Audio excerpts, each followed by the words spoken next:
So the next speaker we're going to bring up, I know it'll draw a lot of interest. From Puna Geothermal, Mike Yelakini.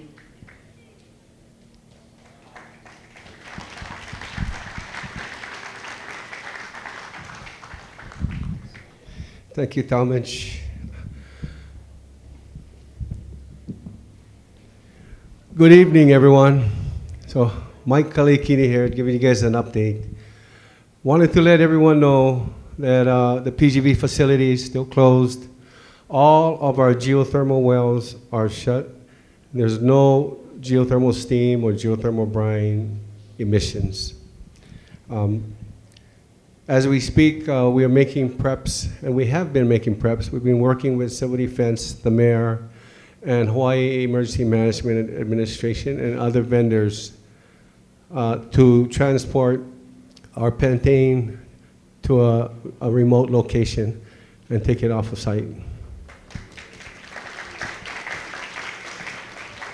So as we speak, this week, we plan to have about 12,000 gallons removed, and as we receive additional containers, all of them will be eventually removed.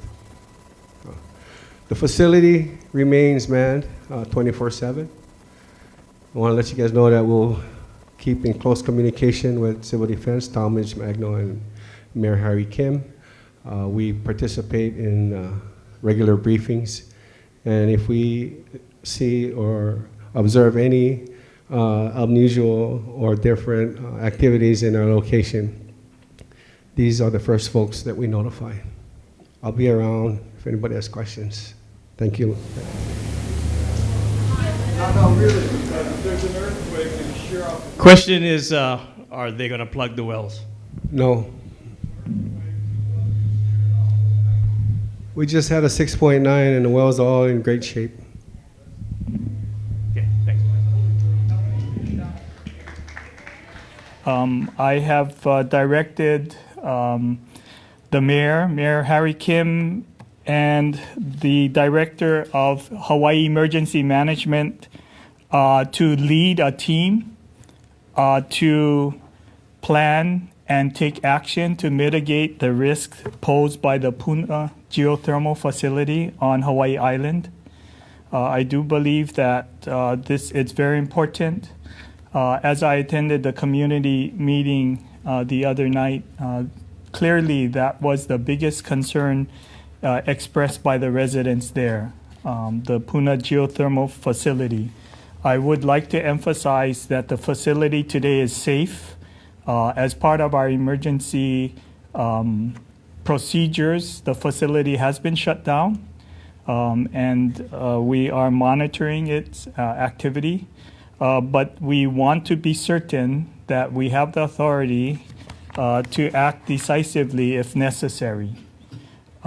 We will be reviewing the existing actions already taken by Puna Geothermal Ventures. The two concerns that we are planning for and working to mitigate is that there is a solvent, flammable solvent that is used in the production of electricity at the plant, pentane. And we want to make sure that we can remove it from the site as quickly as possible.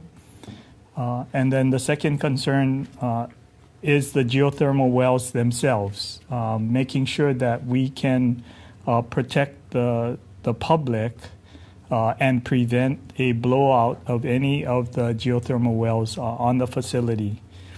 I have issued a supplemental proclamation to enable this to take place.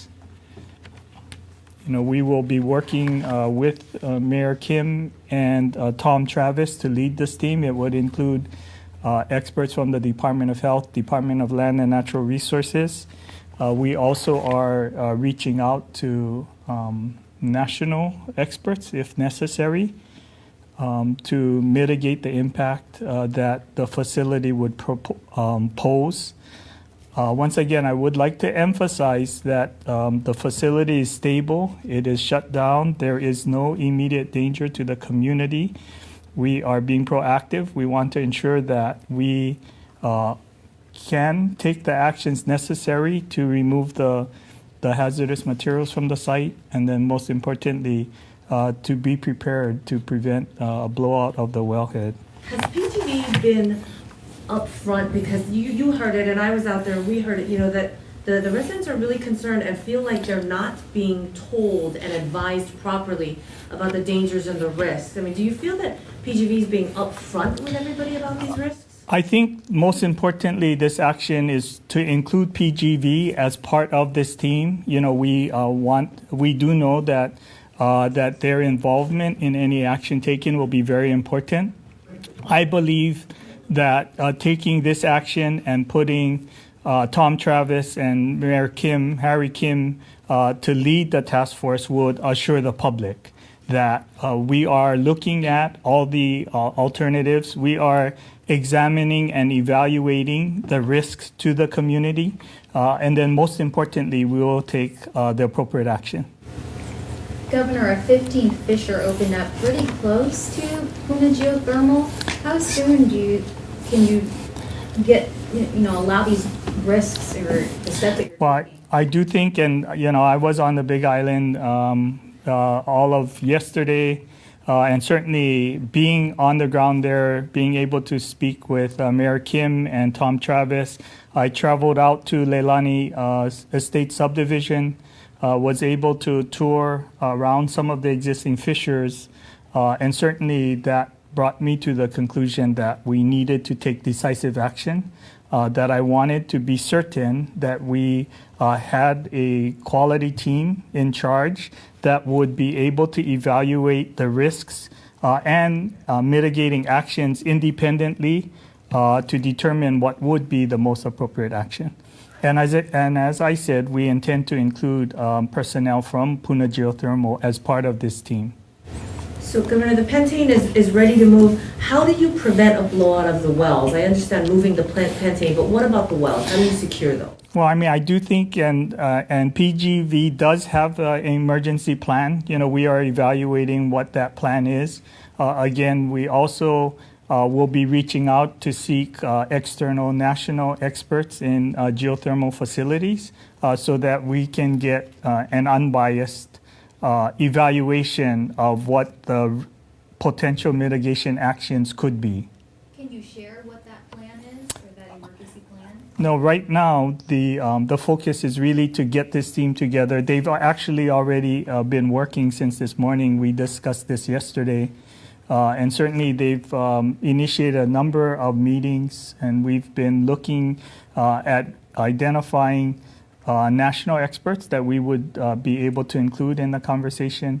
I don't have the specific emergency plan for PGV, but I do know that Harry and Tom have it, and they've been looking at it and deciding what would be the appropriate actions, what the alternatives to mitigate the risk would be, and then what would be the recommended action.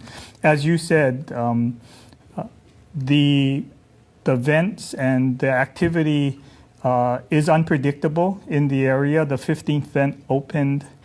I was on island when the 13th and 12th and 14th had opened, and clearly we went from a period where we thought that there actually was a pause in activity to the 13th, 14th, vent 15th opening in relatively short order.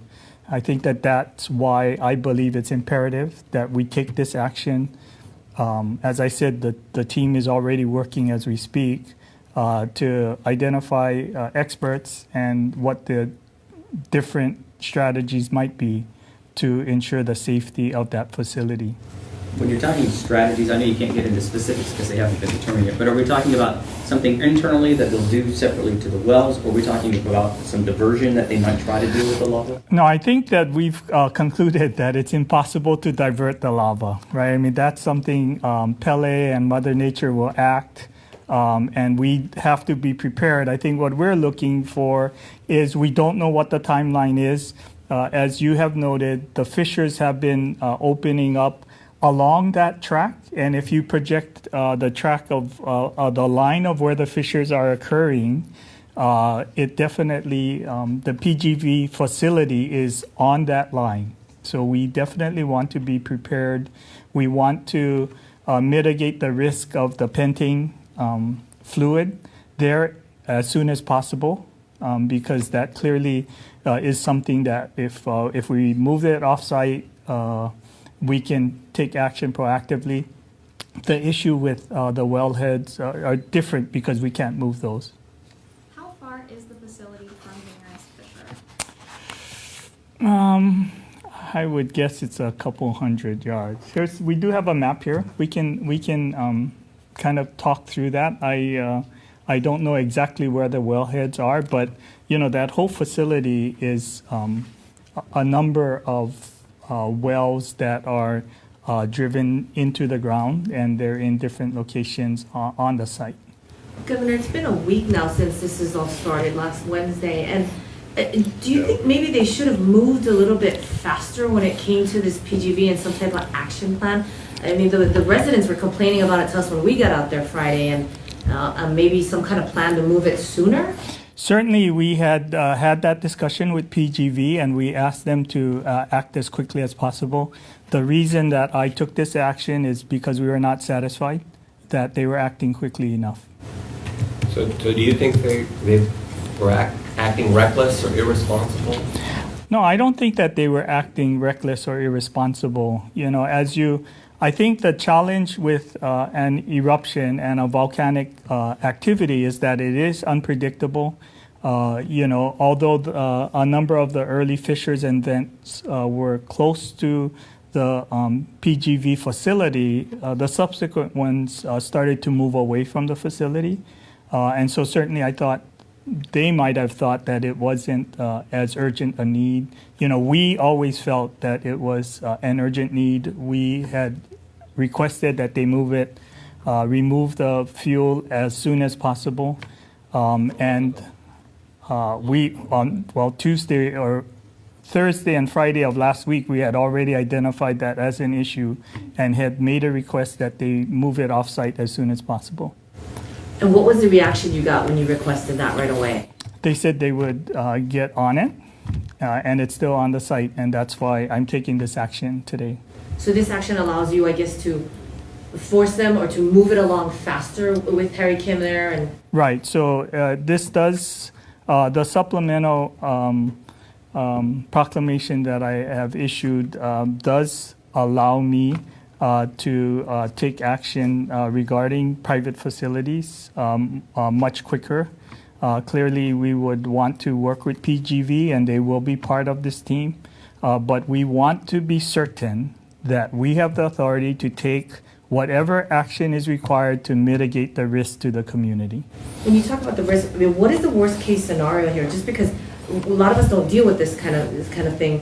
I mean, is it the well blowing? Is it the pentane? What is the worst? I think it's that's the two critical risks: the pentane on site and the lava, or a fissure opening up in the facility, in the wellhead, where the fuel is stored would clearly ignite the pentane on site. I believe there's 50,000 gallons or so.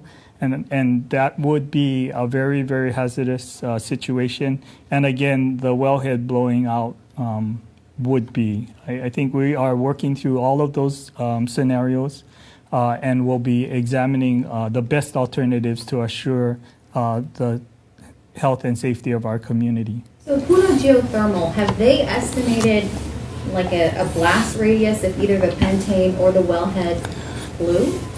Well, they in their emergency plan, they have various scenarios, and they are looking at different things. I think it's premature to talk about that at this point in time. As I said, Tom Travis and Harry Kim, and I think we are fortunate to have two very, very qualified people on premise and able to step up immediately, familiar with the situation, and I think most importantly, having the leadership and courage to take the action necessary to mitigate the risk.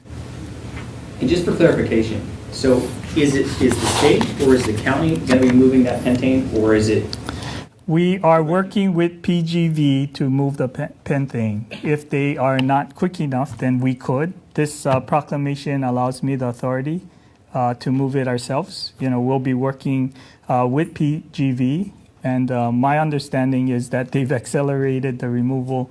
We do expect that it would be off-site by the end of tomorrow. So, Did they say why it's taking so long? no, you might want to ask them that directly. Just a real quick question on the, you mentioned here the money that's set aside for this, the costs involved, expected costs, so about $3 million for 30 days. But it also says if large-scale air and sea evacuations become necessary, that cost would go up. Are we ready? Are we prepared for large-scale sea and air evacuations? No, I think then that's the purpose of issuing this proclamation at this time. I also am preparing to elevate General Ken Hara as a dual status commander. General Logan has been working so that we can get access to other federal assets that are here in the island, should that become necessary. I think part of, and when you look at the geography of the island, the challenge is that these fissures are opening on key arteries and highways. And clearly, if we lost two of those, then a large number of those in our community would be isolated, and we would have to find some other way of moving those individuals. Just like in the Hanalei situation, Wainiha and Haiena, with the landslides that occurred on Kuhio Highway. Clearly, the highway was impassable, and we had to use helicopters and other means to get in food, water, and other provisions for that community. So we've begun the planning process to go through, we are evaluating and preparing for all the alternatives. We are preparing alternatives for temporary roads and highways should Highway 130 or 132 become impassable. And, we've identified farm roads and other roads that might be suitable for a temporary bypass or to allow facilities. So the team's challenge, and what I've challenged Tom and Harry to do, is really look at all of those alternatives and begin to prepare plans so that should an event occur and we have to do mass evacuation or others, we will have clear guidance about what would be the best alternative and how to proceed forward. Governor, I have another question that goes back to PGV. You mentioned scenarios. Can you discuss that more with us? What is the blast radius scenario, or anything else that they shared with you? I think it's a couple of different things that we are concerned with. Clearly, the pentane is one, and we are evaluated. There has been discussions or estimates that should all of the pentane on site explode, that the blast radius might be as much as a mile, right? Which would be significant impact on the community. The wellhead being destroyed or damaged is an even bigger impact. These wells are drilled very deep, and clearly having an open wellhead directly into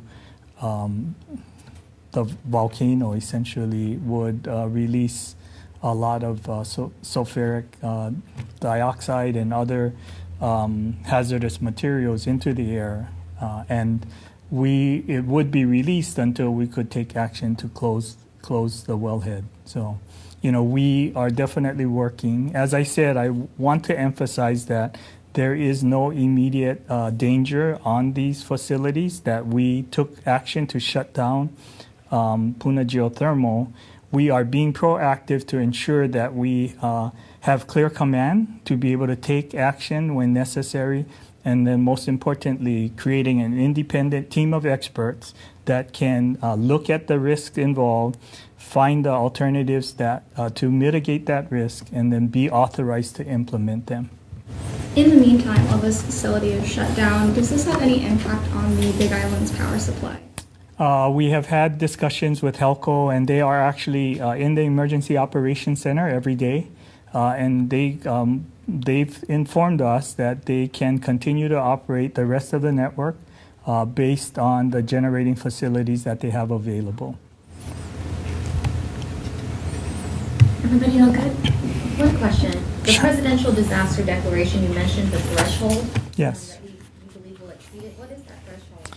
It's $1.9 million, and as you see in our application, we do anticipate for the next month that the cost, direct cost involved would be just under $3 million. We actually, because we reached out to FEMA last Thursday, we have significant crew of people here from FEMA. We have 15 professionals in the state of Hawaii.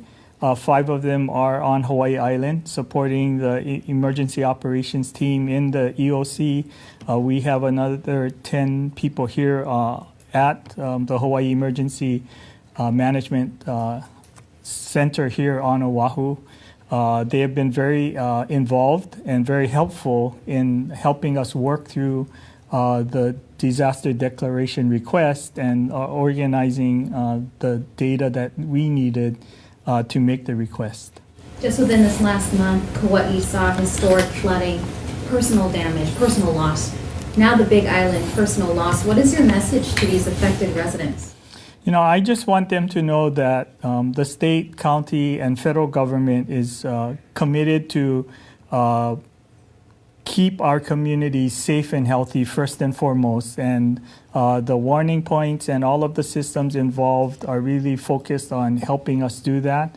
And then through emergency proclamations, the counties and state government has acted quickly to ensure that we could initiate actions required to mitigate risk, to repair critical facilities, and then most importantly, to try to return to normal as quickly as possible. You know, we will continue to look at what those actions are. State and county actions have led ahead of the federal declarations because we do know that it's important from the state and county level that we take immediate action as quickly as we can. And then we do lean forward with our federal partners because they can bring a larger array of assets to help state and counties respond.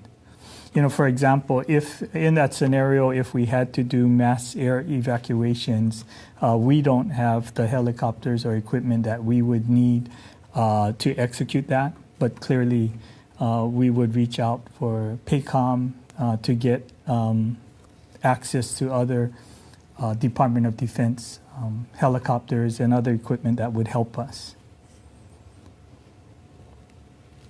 Well said. Thank you, everybody. Thank you very much.